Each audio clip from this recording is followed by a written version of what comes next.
Did you know that despite my dislike for politics, I became the 27th President of the United States? I was active in my childhood. I then pursued my career in law like my father, so I may one day become the Chief Justice.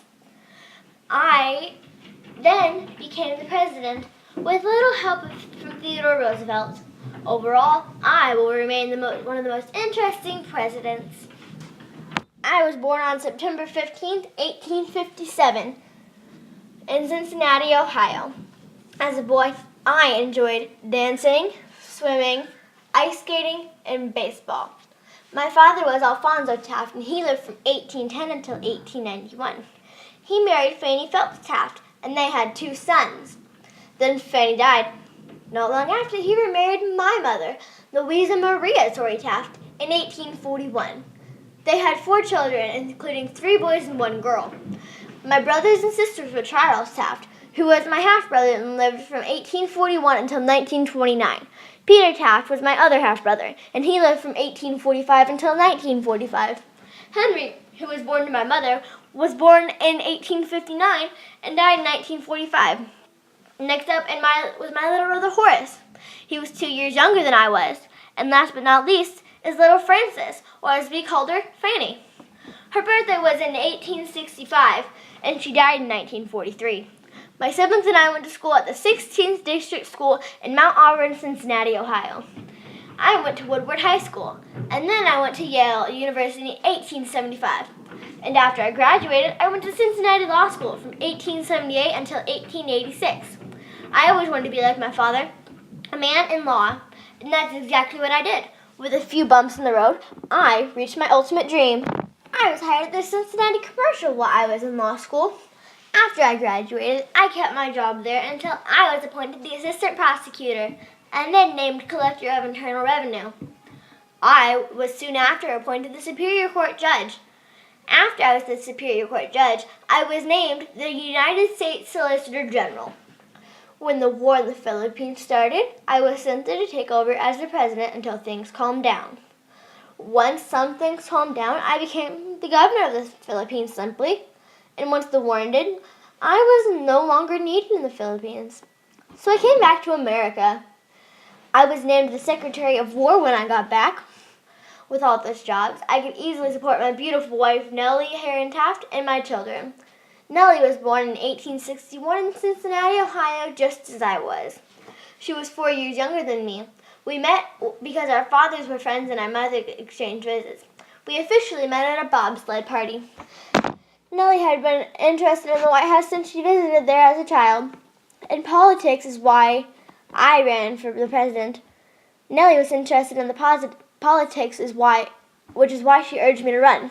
I proposed to my lovely wife in May 1885, and we got married in Nellie's mother and father's home in June 1886.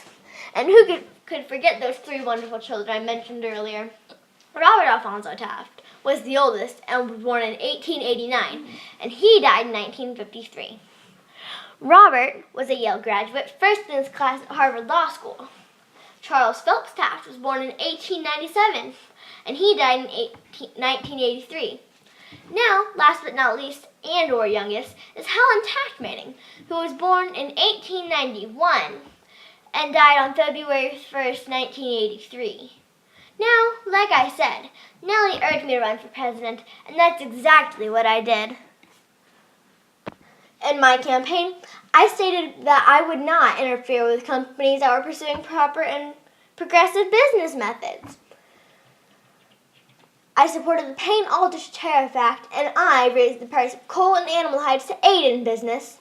With James S. Sherman at my side, I won the easy election against William Jennings Bryan.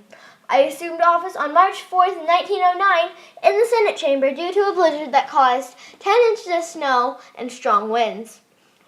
I was sworn in on a 100-year-old Bible belonging to the Supreme Court that was opened up to 1 Kings chapter 3, verses 9 through 11.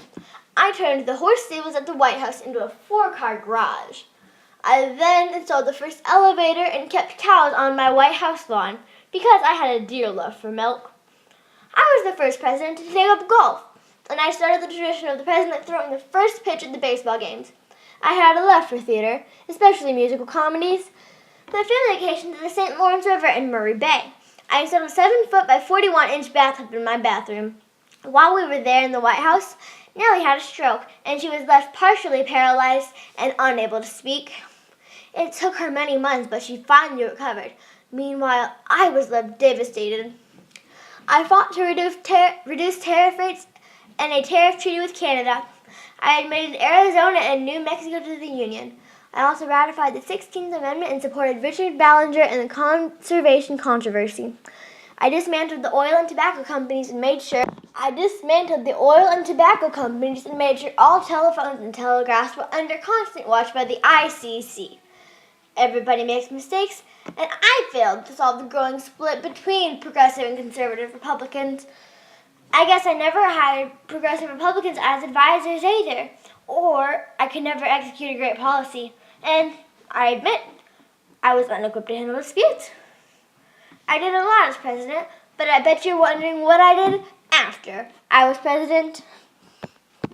After my term as president was up, I was a professor at Yale from 1913 until 1921.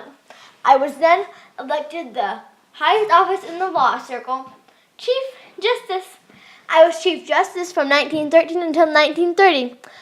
I died on March 8, 1913.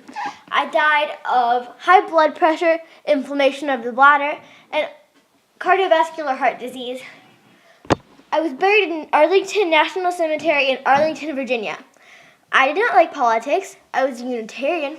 I was 6'4". I enjoyed musical comedies, and theater all around, like I mentioned before. I was 320 pounds, nicknamed Big Glub, and my father was the co-founder of the fraternity Skull and Bones. I had no military experience, and there was no war fought during my term. I will always be one of the most interesting presidents of all, starting at my active childhood, to my supporting wife and children, and to my term as the 27th president, all the way to reaching my life goal of being the Chief Justice. Now how's that for a man who doesn't like politics?